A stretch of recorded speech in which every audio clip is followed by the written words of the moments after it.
Well, hello everyone, and welcome to the Launchpad. My name is Zach Aubert. I'm the founder and CEO of the Launchpad Network. And here at TLP, it's our mission to inform and inspire the explorers of tomorrow because we believe that space is better together. And today I'm joined by Peggy Whitson, a biochemistry researcher, retired NASA astronaut, former NASA chief astronaut, and active Axiom Space astronaut who just recently served as the commander of AX2. Peggy, it truly is an honor to speak with you today.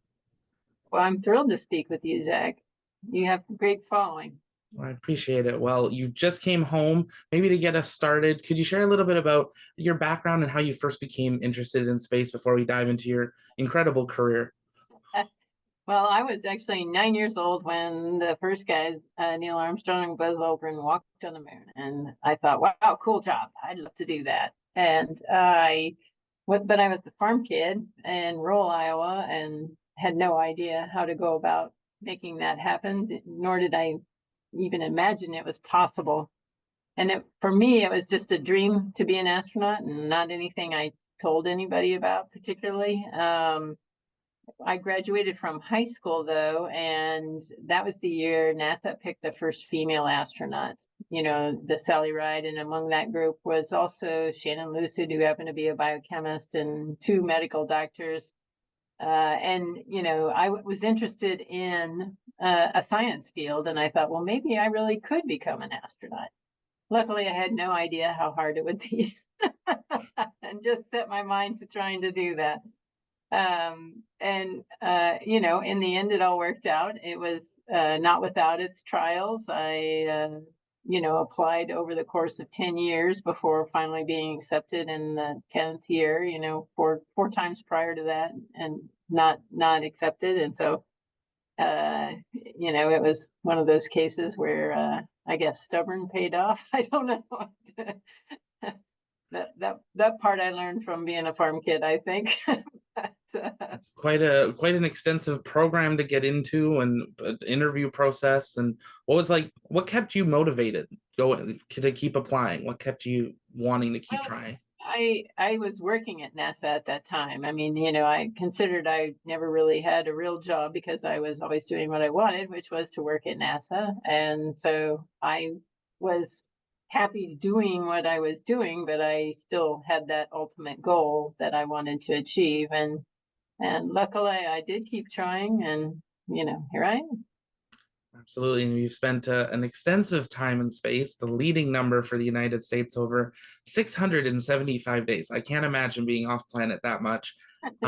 Flying recently as the commander of AX2, Axiom Space's second private mission to the ISS. Looking at the kind of private field, coming from the NASA side, looking at private, how did you first hear of Axiom Space?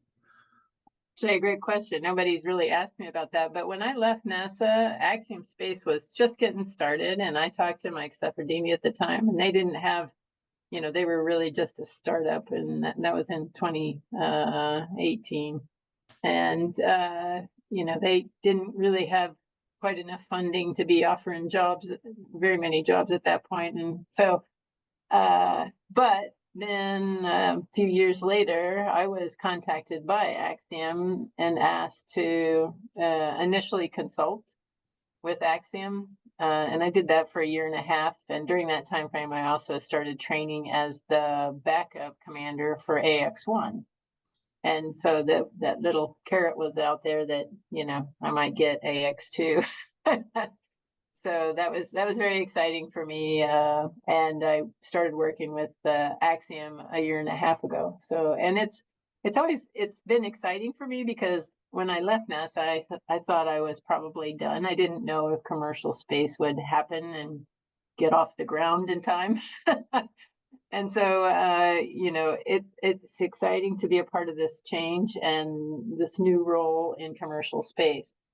Part of the appeal for me of Axiom Space is I've done so many years of research on board the space station. I've seen, some really exciting and interesting results in space. And I feel like we're not taking enough advantage of that tool and actually starting to, use it more for commercial and research manufacturing purposes. And so that part of Axiom's vision for their space station is very appealing to me. So you're hoping to go to Axiom Station is what I'm taking from this. Well, at least as a stop sometime. Absolutely. Do you remember were the feelings the same when you got the call from Axiom that you were actually going to be commander of AX2, similar to when you got the call from NASA? Do you remember what you were doing? Not specifically. I think because I was training as a backup, I was, somewhat prepared for the transition, and I would say maybe expecting a transition. So, that I guess I wasn't maybe necessarily as excited or surprised by it because it wasn't just out of the blue. Now, when Axiom called me initially to ask me to be in consulting, yes, I was. Yeah, I remember I was sitting on my deck and I was like, and the option to potentially fly in the future was really exciting. And so that very much appealed to me. Exciting to maybe have that shot one more time or multiple Yes. times to go back up. We talked with John, the pilot of your crew, just last week, and you guys, as you both went through that AX1 backup training and then moved on to AX2. What was it like going through that training? Were there any highlights to you that were maybe different from the previous training you've done?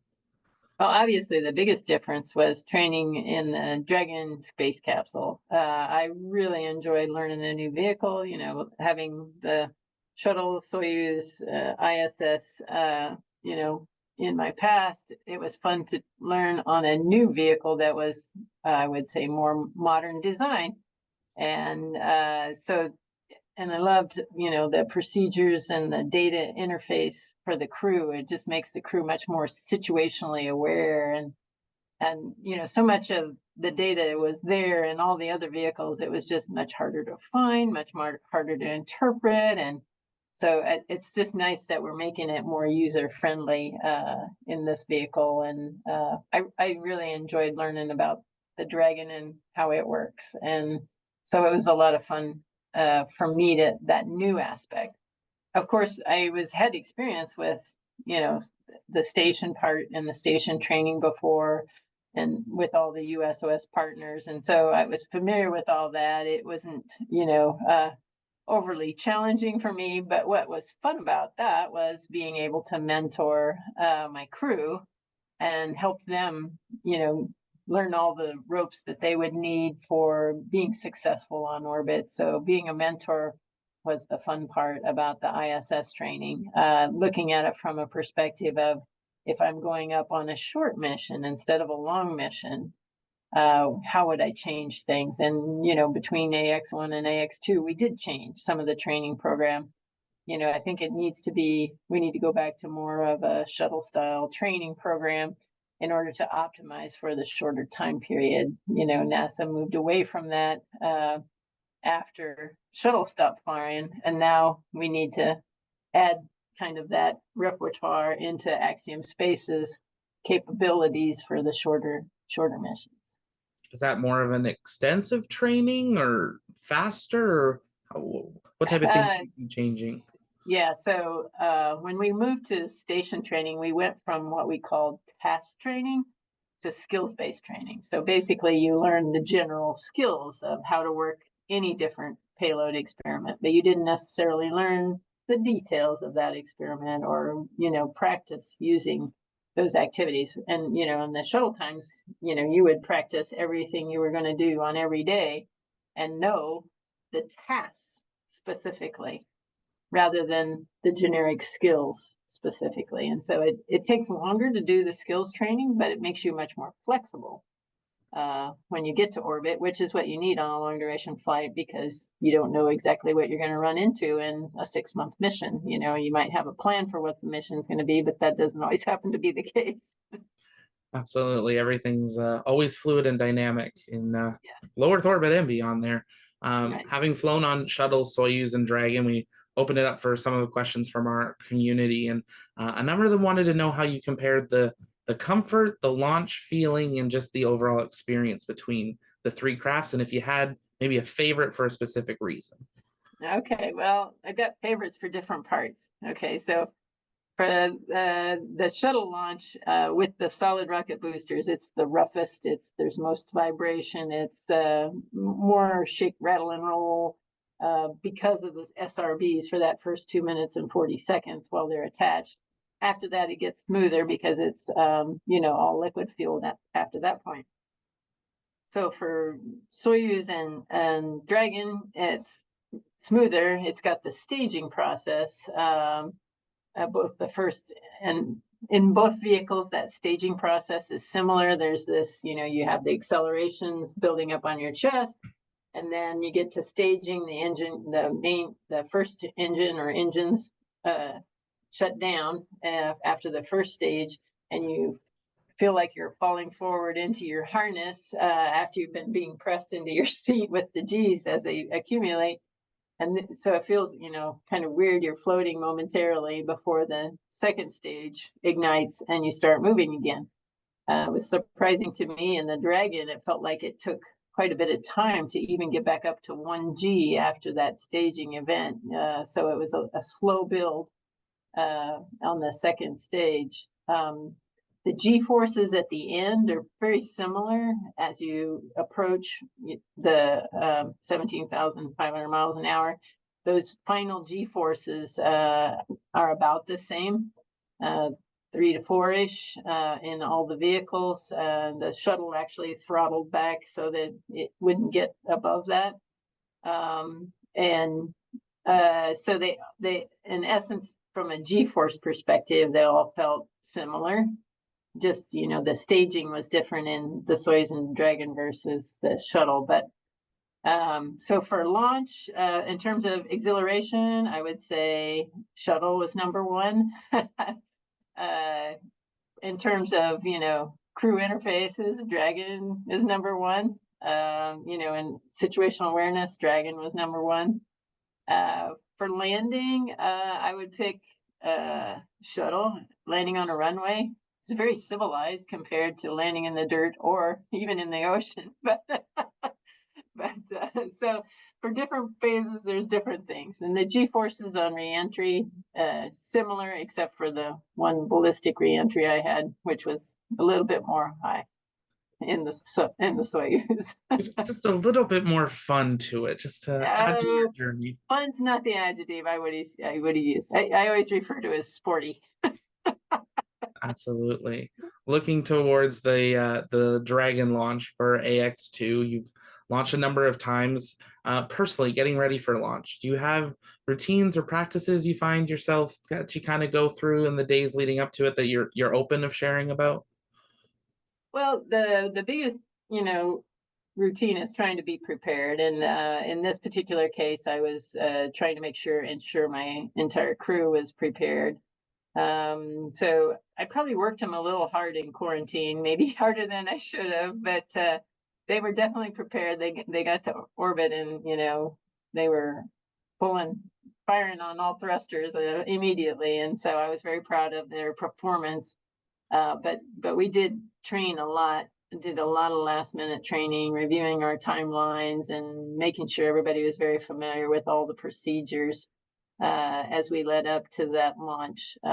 So that was very important, I think, for us being successful on a very short duration mission.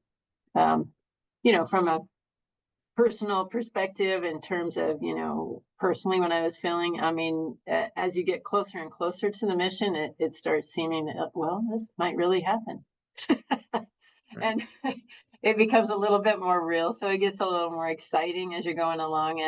And it was fun to share that excitement with my crew. You know, with 3 rookie crew, they were, you know, by the time we started, this was getting real. But 3 days before the launch, we went and did a walkthrough of, okay, this is where we're going to go first. We'll get the weather briefing. Here's where we're going to go next. We'll change into clothes. Here's where we're going to go to the pad.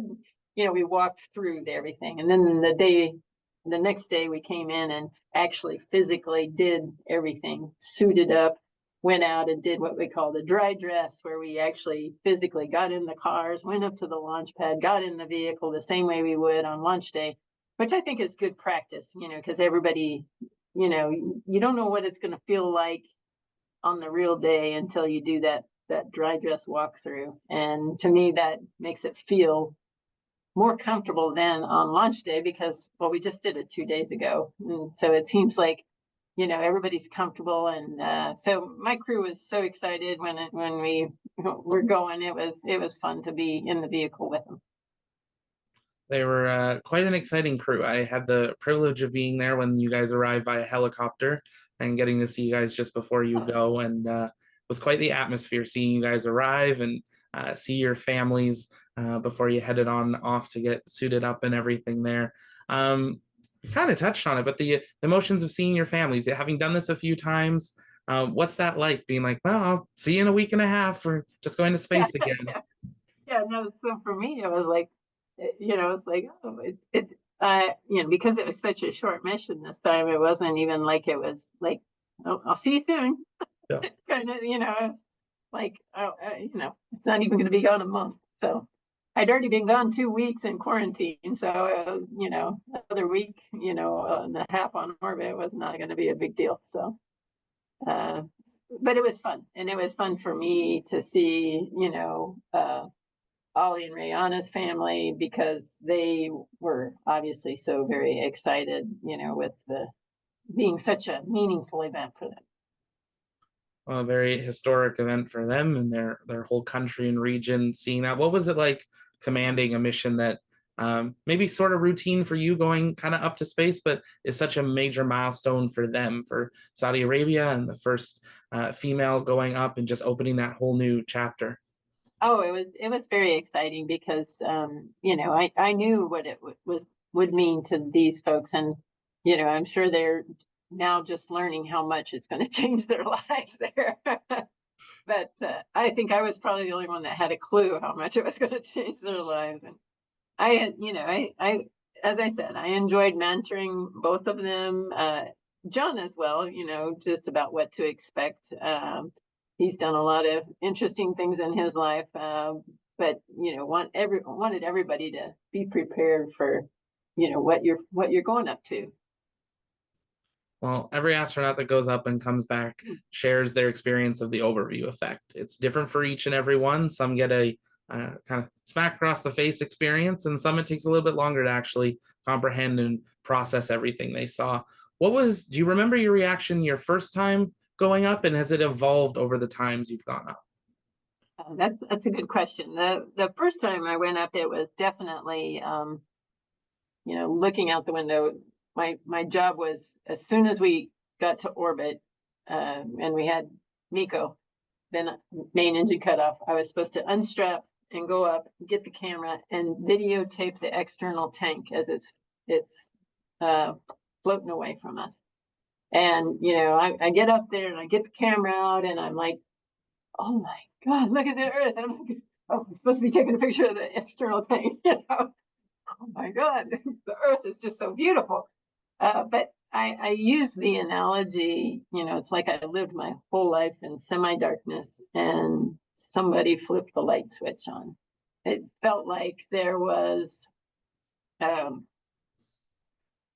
would call it almost like textures to the color. There was so much more depth of visual perspective, I think. I think as time goes by, the thing that's changed the most is perspective. You get this incredible sense of what this planet is and what it does for us. I mean, especially, we were building the station up there, and we were trying to, repair devices that remove kind of carbon dioxide or inject oxygen or break apart water and all these things that you need to survive. And you look down at the planet, and it's like, this planet does all that. That teeny tiny thin atmosphere is protecting us. We have radiation protection from the magnetosphere, and I like to think of it as spaceship Earth, because we have all of these things that allow us to live here, and we take it for granted because it's here every day. And I think the perspective of seeing that from a distance and trying to generate that livable environment for us in a different place, in an outpost, gives you that sense of how important our planet is. Plus, all of humanity, except for the handful of people that are with you, as far as we know, live down there. So you have that sense of how important this place is. And then you look out to the stars, and you just see thousands and thousands and thousands and thousands of stars. And you're like, but we're just one of billions of galaxies, billions and billions of galaxies. And it's mind-boggling, that sense of perspective. You're not even a speck of sand in the beach of the cosmos. And so it's an interesting sense, this perspective, this importance, and this, how small we are, and where do we all fit in, is really, I think, meaningful, powerful. Have you found it change your perspective on faith, or kind of the hope that we can have for our planet? Which, as you said, she's our spaceship, but we fight a little bit on our spaceship. Yeah, we do. I wish we didn't. And I think if more people saw the perspective and had that sense of, we're all in this together. And growing up as a kid, your world is very small. It's the house you live in, your family. You start going to school, it expands to your school friends, and maybe I lived on a farm, so the little town nearby, and then as I got to high school, a little bit further, and went to college, but still in the same state. So home was still, inside the state. And then, then I went to graduate school and went out of state, and home was the whole state. And then, then I started traveling to Russia. And so then home was the United States. And then, you leave the planet, and then Earth is home. It's a beautiful way of looking at it. It is home, and it's amazing being able to have that growing perspective, and is so important. How do you believe that is something that we should share to individuals, to be able to think of their role in our world as so important? How space exploration, even if they don't get to leave, is part of that? Well, I think, all the technologies are really important. The technologies we develop, I think too many people take it for granted, all the technologies, the things on your cell phone even, that you can't imagine living without, are all based on technologies that were developed as part of, increasing the capabilities to go into space. And I think, ask somebody if they want to live without their phone, and say we shouldn't live without space either, because that's where it got you there. A great way of looking at it. I was a former youth leader, and taking away kids' phones never went well. So we need space too. During a recent visit to the ISS, it really did live up to its name. So many people from so many countries on board station at one time. What was it like being on board with such an international crew? Obviously, you've been up there a number of times with the international crews. What's the culture and atmosphere like on station, and sharing of your different countries? I think it's always fun to share different cultures and traditions. I think the longer you're up there in space, the more it becomes a space culture, that this is our culture together. We have to support each other all the time. I'm relying on you, and you're relying on me. We got to save each other's lives if we need to. But, learning about your culture is just a fun part of, how we entertain ourselves, and sharing and exchanging traditions, and what do you do on your birthdays, and just being able to share and all that, I think, it binds you together. And having spent those 2 years on orbit, how do you work through the physical but also the psychological demands of living in space for extended periods of time, and how are we using that to look forward to a future in space?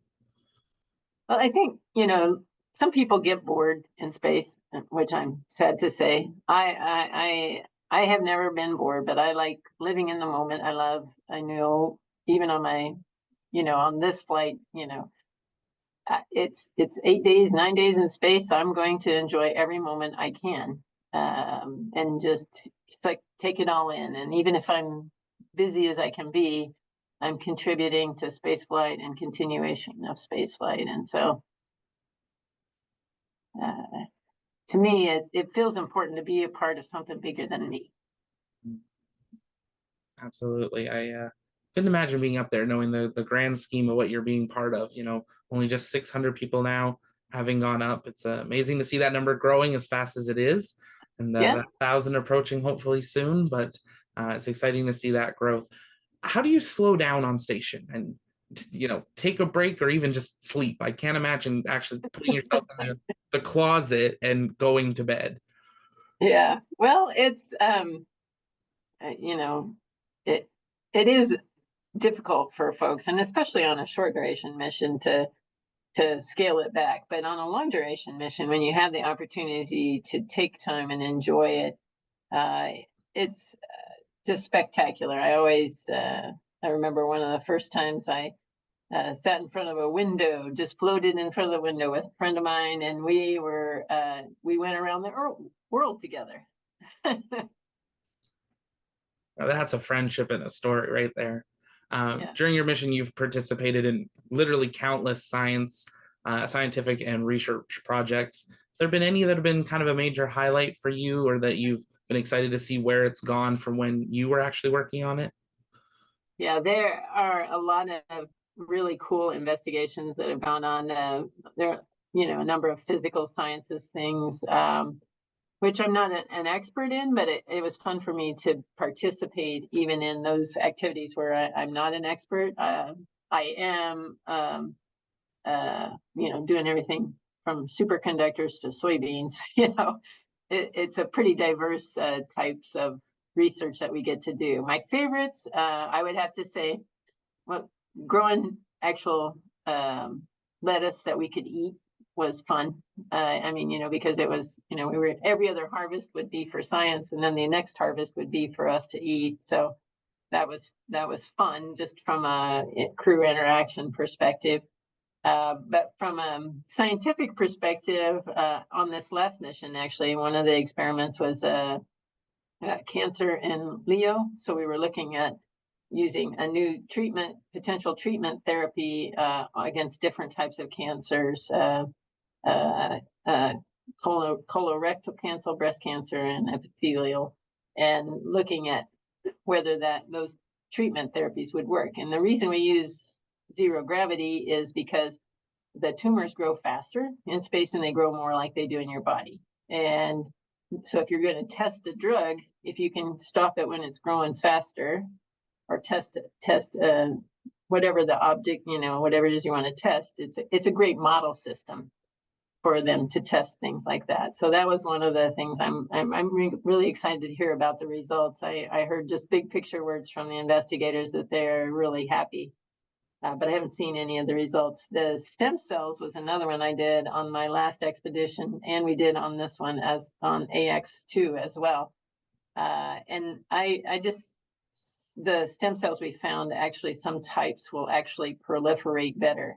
And stem cells can be used for medical therapies on the ground. They're coming up with new ideas, but they actually work better if they can be what they call progenitors, which kind of back them up a little bit, so they're more capable. And we found some types of stem cells in space became more progenitor-like, which is exciting result as well. And so researchers are still looking at what does that mean, and can we replicate some of those effects on the ground, or Axiom Station, maybe we'll manufacture them in space in the future.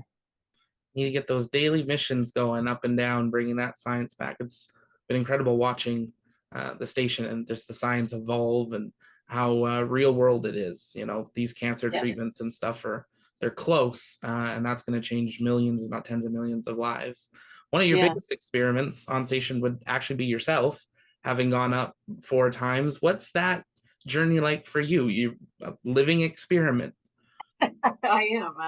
They call in engineering, for the hardware they develop for space flight. They have an engineering version and they run it, and so they call it the flight leader, and so it leads the hardware that you send to orbit, so you know what's going to fail first on the ground and what you're going to need to repair on orbit. So I'm the flight leader.